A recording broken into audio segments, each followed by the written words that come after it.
Welcome back to another episode of the Autonomy podcast. Welcome back, brother. How's everything? What's up? I'm doing great, man. Just it's the end of the season. Thankful to be alive. It's been a great year, man. We've had a great year, brother. Made it this year. We're already at the end of December, so it's amazing how time is flying, huh? It is flying, and just looking at so many different aspects of society and where we are as a people, that stuff constantly is a part of our mental thought processes now. It's I guess when you get around 40, when you get in your 40s and you're at that middle road, so to speak, you have to recalibrate the 4 seasons, so you're in the 40s, you look at things a lot differently than you did when you were 20 or 30. And you try to think more holistically as the work we've been doing and trying to reconnect with our own personal roots. And then as a whole, what do we see and where do we see the gaps and how do we move forward? This whole theme of back to Eden that we've been pushing, that this movement that has grown now to internationally. And we're thankful to the Most High because it's something that's already been settled in the heavens. Our Savior came and he said, "Thy kingdom come on earth as it is in heaven." So once we align to what has already been, or nature, you get in the flow. And that's what one of my friends said. He said, the truth will always stand. Even if you lie for 1,000 years, 2,000 years, the universe is built to push toward its original state. So I feel like right now the Africans, or as I like to call the firstborn, are in a period of the dark ages. When you say Afro, are you talking what they coin as black people, or? Yeah, so I'll use some of the terms. The Browns, who you consider? So Afro peoples, African peoples are terms that have been placed on us in these different levels of captivity or being under the control or domination of other people groups, nations, colonization. So when I say Afros or I say firstborn, which I feel is who we are because we're the firstborn of creation. So everything that we share isn't just this made up phrase. This is coming from reading the scriptures. And I know right now the scriptures have been misused on so many different levels that people don't find relevance. People don't feel that it talks to them personally. But the Most High is, like I said earlier, swinging the pendulum to a spot where what it is from the beginning shall always be. And you refer back to Genesis chapter 2, where it gives you a location of where this whole thing started. Genesis, the beginning, the genealogy, genome, anything with that G-E-N, that root word, the generations. This is the generations of human beings. Starts in the garden, or starts in what they call Africa. And garden, one of the older terms, if you're in the Comedian community, or AKA Egypt, Abu Kalan means garden. So the Most High created the garden and created his firstborn people. If you look in Western science, Hadar, Ethiopia, Lushi, oldest bones is found there. So when I say firstborn, this is coming from scholastic thought processes and not just something cool to say. This is a regeneration, because the power of the word, we as being made in the image of the Father, when we speak, it actually creates. Everything you're speaking, everything I speak is creating. Now, most of the time we don't see the fullness of that creation, or it gets picked up in another vibrational area and another person picks up the idea, or it's generated and it causes a worldwide sort of idea.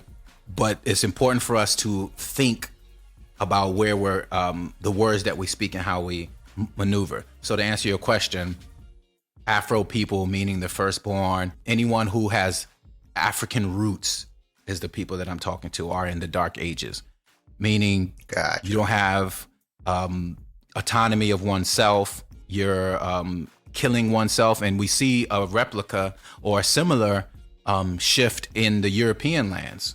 In the European spaces, they went through as they call it, the dark ages, where there were a lot of plagues, They were killing each other. So what you're seeing versus Ukraine and Russia in modern times is something that's been happening for a long time. You had the Visigoths, the Vikings that came all the way up from Iceland, all in that area coming down and was dealing with the ancestors of France and Belgium and all these. So they were fighting each other quite a bit, and they came to a resolution after some time that, hey, we got to stop killing each other. We need to refocus ourselves and ultimately go somewhere else and dominate in other places. I mean, you can go into history and it's more complicated than that, but that's basically what has happened. And you're seeing that reverse happening amongst us as a people, where we were civilizations. As you can see, just the amazing work of the pyramids that were done in Sudan, that were done in Egypt, the preciseness, how were they able to maneuver in the physics to understand how to build up in that sort of way. So the education was very different and well more advanced than the ones we have now, because we still, in all of our advancement, can't make a pyramid. We can't make it without any cranes, without any construction trucks or anything like that. And people like to say, well, did human beings build it? Was there the Nephilim that helped with that? Was this Sumerians? Were all these different people groups? There's possibilities to all of that, because our humanity has many different forms. So that's why I like to say humanoids. People can appear to look one way, but they can be something else on the inside, in their DNA, in their genetic structures, and of the likes. So we being in our dark ages of killing one another, like logically, that doesn't make sense to kill something that looks like you, because that's killing yourself. So if we see that happening on such a high level, we have to look from a psychological, or as I like to call it, a spiritual standpoint, to determine how is this enemy getting in? How is this deception on such a high level that even in the garden, aka Africa, you have all of the resources underneath you, around you, but there's people starving of food.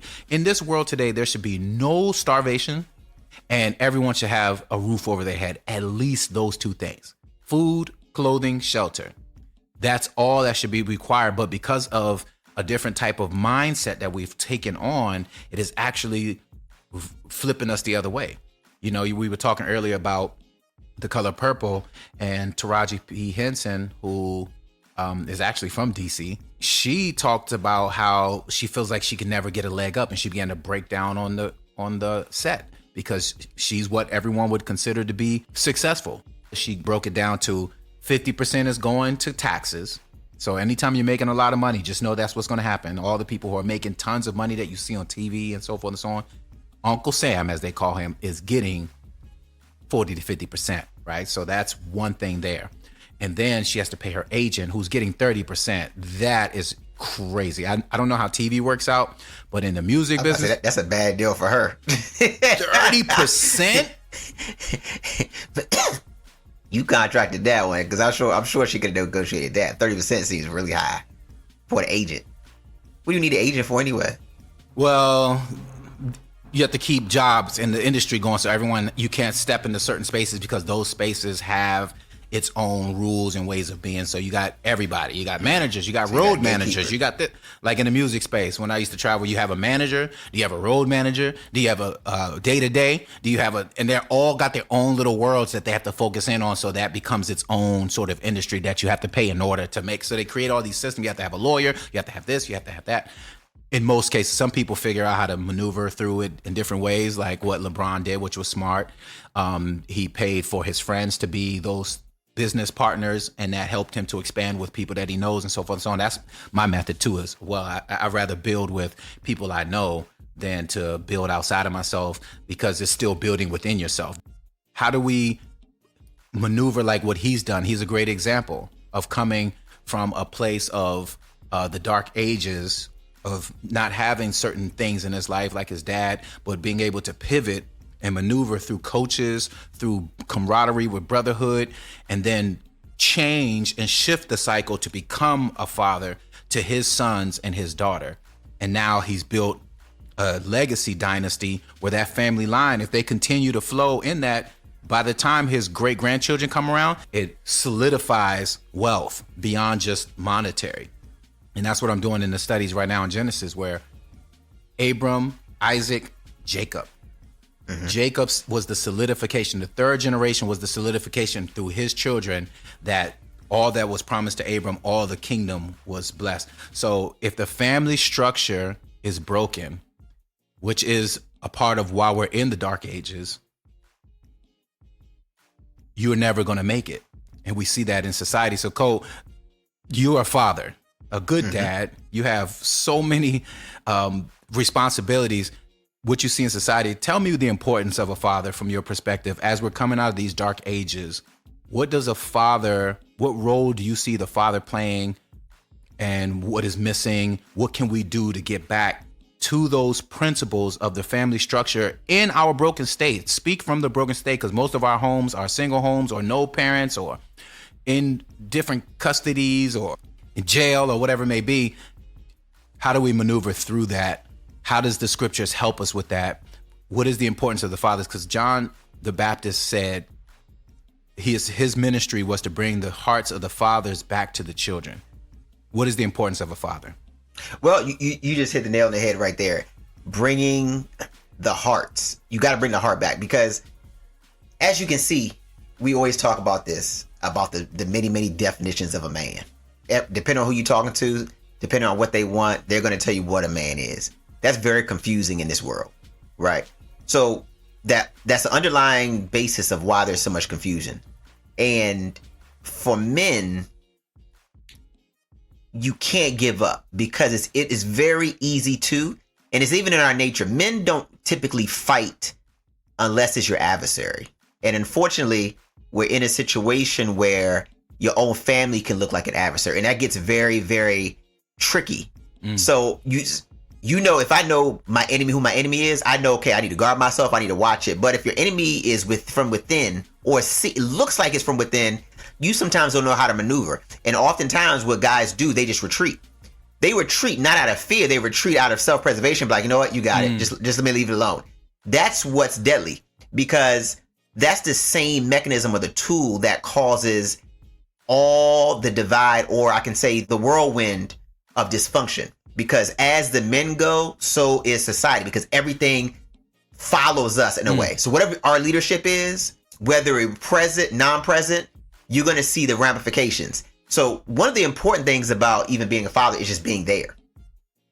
As simple as that sounds, just being there makes the world of difference. What do you mean by being there? What does that mean?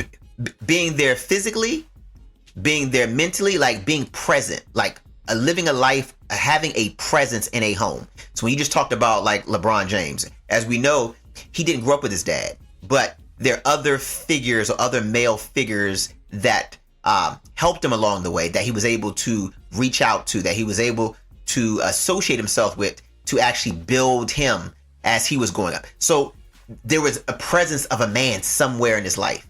So that presence, whether it be a coach, whether it be a teacher, whether it be a pastor, whether it be a mentor, whether it be an employer, you can glean on, you can ask questions about, you can be vulnerable with, but you have to have that presence. And that's for both our young sons as well as our daughters, because the presence of a man shows, I would say, protection, and it also provides you a sense of security, that there's a foundation that could be built upon. Because if men are, as you look around, everything we have in society were built on the backs of men. Men built it. They have to. This is why we have testosterone pumping through our veins. This is why we rather go run and wrestle and knock each other out, because that's how we were designed. This is why we like to go fix things. When we sit in offices and we sit here, you feel like you're withering away, because it's like you're not utilizing the muscles, the cardiovascular system that this machine was created to do. That's what men do. They go build things. They fix things. They break things. They war.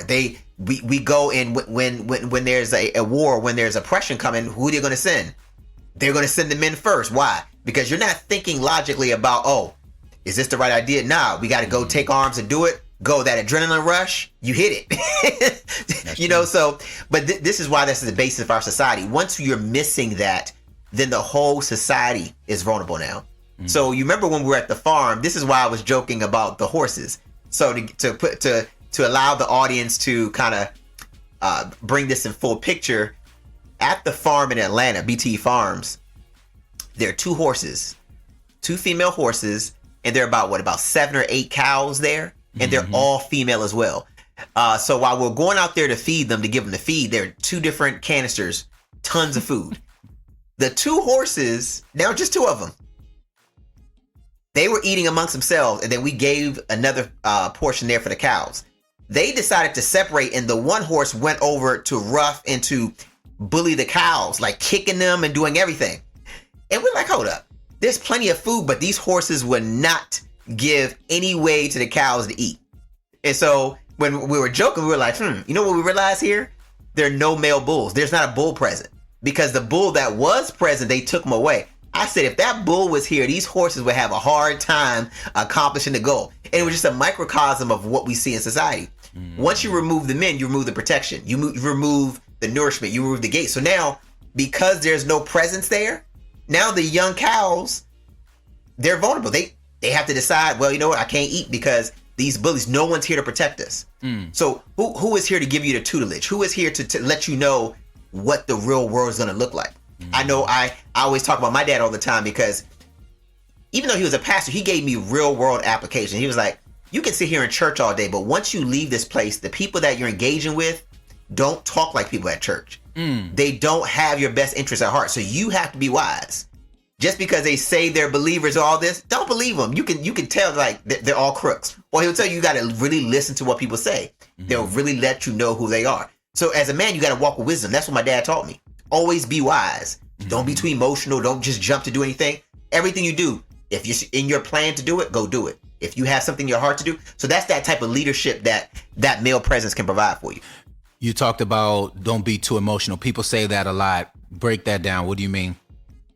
Well, I think when he was saying don't be too emotional is because we're emotional people by nature. That's how we were designed. But you have to be able to manage your emotions. So just because, I give an example. You remember when at CLG we used to, I think Pastor Jimmy used to take us to the beach or like go over Rehoboth and those type of things. There were certain trips that I didn't go on because I don't think I went to Rehoboth. So I used to hear the stories, but I remember asking my dad, I was like, man, you don't never let me go nowhere. He was like, just relax. First of all, you just can't go anywhere. Because in my mind, it was like, well, this is a church. He's like, you don't know these people.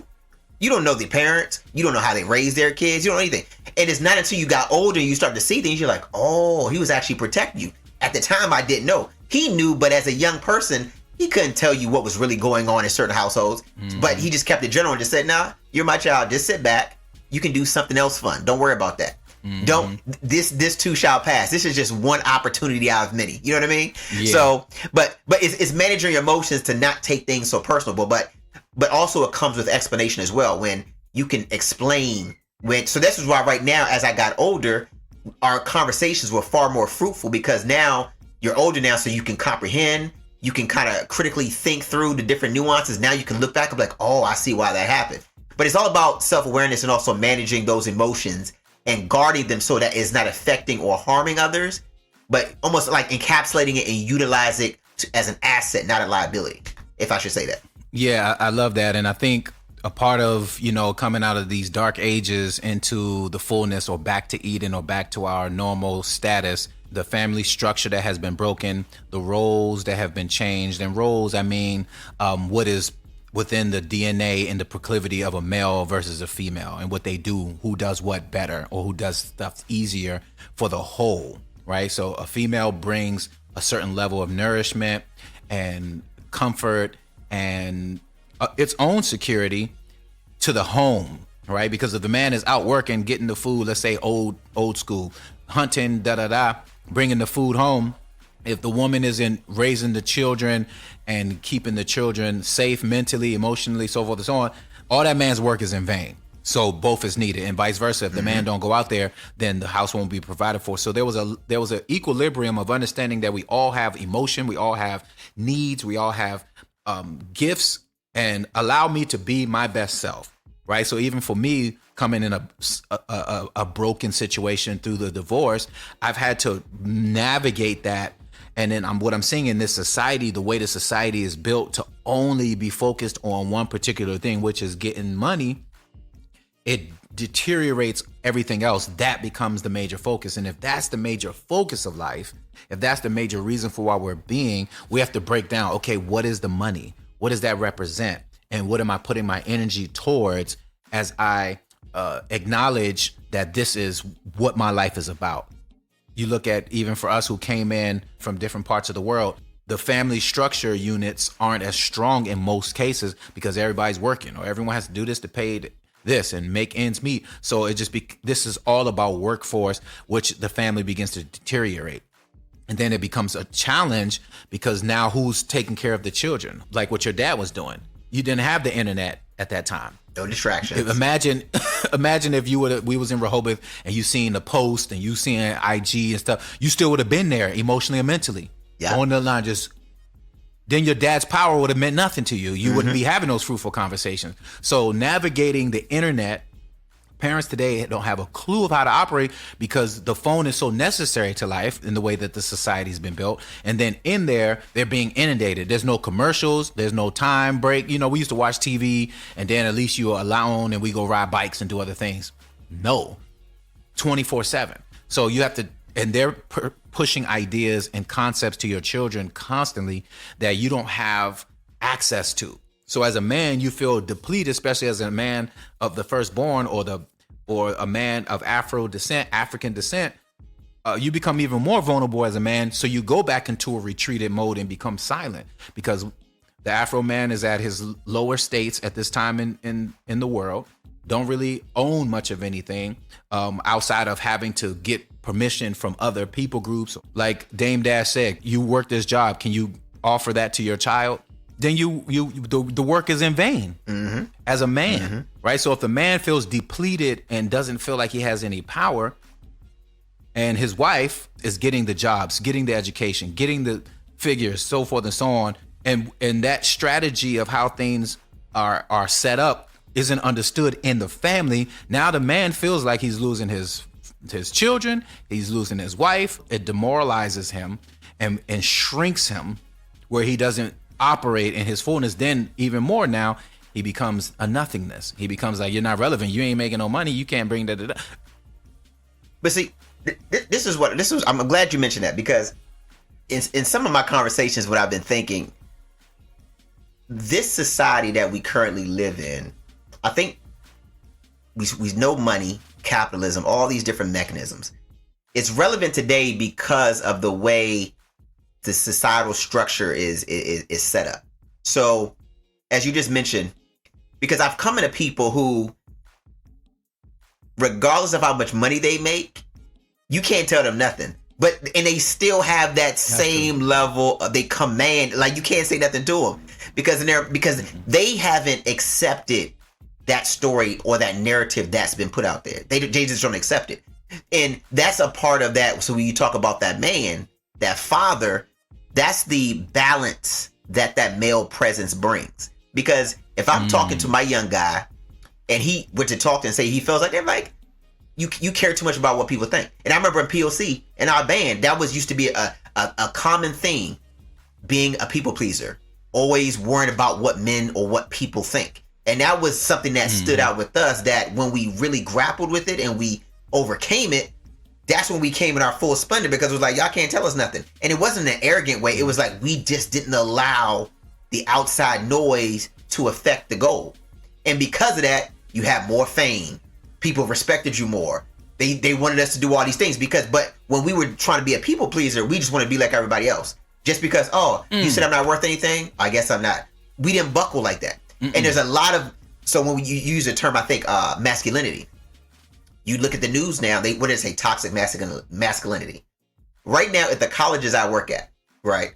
Even talking to these young ladies, now the young ladies are saying they don't make men like they used to. I said, what do you mean? Well, my grandfather, my father, but I said, hold up. Society says your grandfather and father were toxic. That's not the people that we want. But now they're saying that the young men they talk more. They're more verbal in the sense that now they don't bottle in their emotions. They speak about it now. So now the young ladies are looking at those young men as if they're women. I'm like, hold up, but this is what you asked for. You wanted these young boys to talk to you. Now they talk to you. They're sassy. they're this. I say, y'all have a label for everything. This is why, as men, you hold the standard and you do it your way. Because once you buckle and capitulate to somebody else, they have dominion over you. And then you go to and fro. Today you're this. Today you hot. Tomorrow you cold. No one respects people like that. You know what I'm saying? Yeah, you have no power because. But a lot of that is coming from the outside sources that want you to only focus on the money, focus on production, right? Because that was systematized into the education, into all of the agendas that are placed in commercials, the programming. Everything is a program. Now, every time I hear that word in some of the meetings, I'm like, we got to find another word. We have to create a different perspective so that it becomes balanced. Now, is money, having money bad? No. But if you don't understand or overstand what money is supposed to mean and what it's supposed to be used for and how it's supposed to be used, you become a slave to it. And that's what we're seeing, where once again, I refer back to her interview, Taraji talking about how she don't sleep. She works so hard. Now, if you're working so hard, like most of us do, working 14, 16-hour days, and you ain't taking care of your machine, like you said, your body, and you're giving yourself over, when you shut down, you dead. But see, a part of it too is we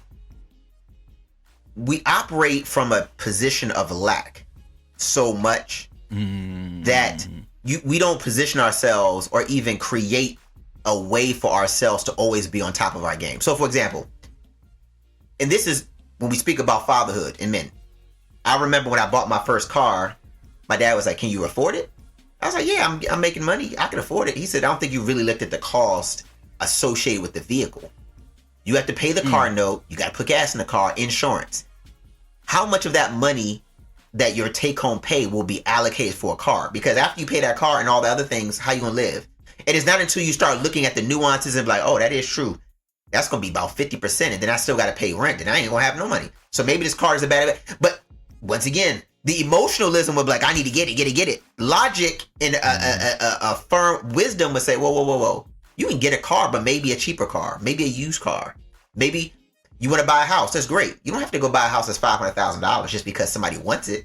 If it's not in your bandwidth to do so, as a man, you got to stick to what you know. Because if you overstretch yourself, now this is when you start walking in quicksand.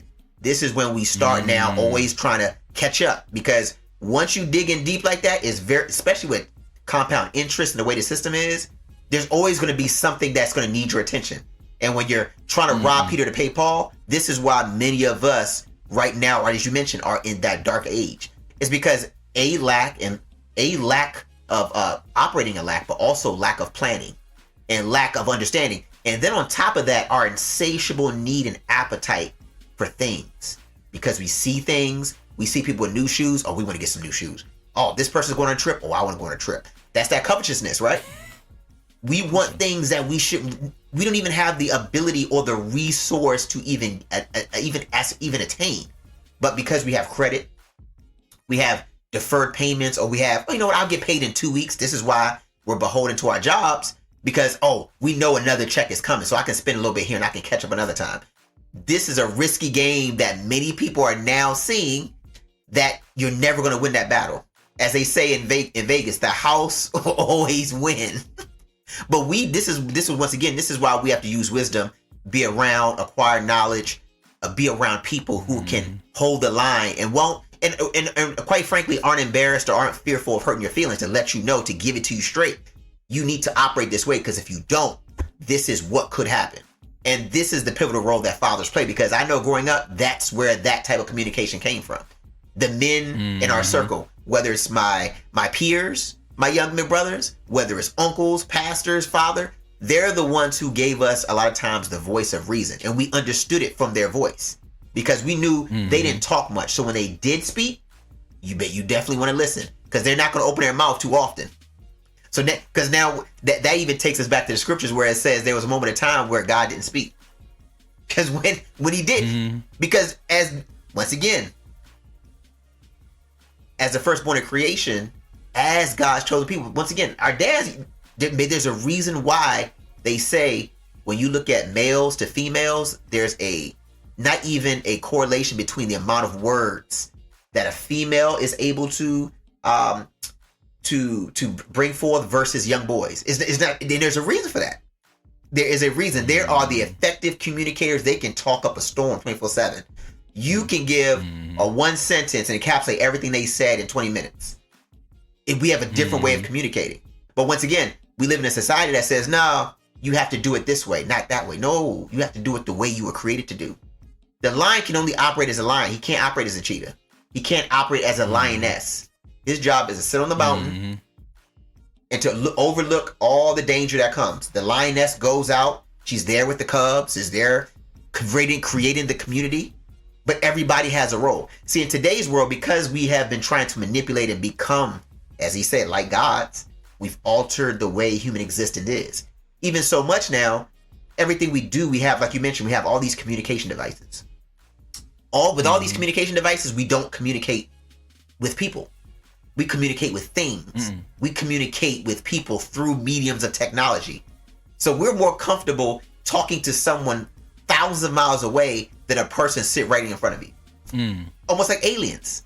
You talked about wisdom, and that's what the scripture brings, is wisdom. If you don't have the wisdom, you talked about your father saying the car note, insurance, but you also have to remember you have to get tires, you got to get alignment, you got a lot of trouble is going to come. Oil changes, so many different things spin, and a lot of times when you're dealing with a young child and you're trying to share these things with them, especially the father to daughter relationship, they're moved a lot more from the feelings. I feel, as soon as people start and they say, I feel. If you're moving by those feelings and you've negated logic or structure, you are vulnerable.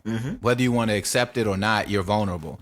And like you said, the male lion's job is to protect the pride.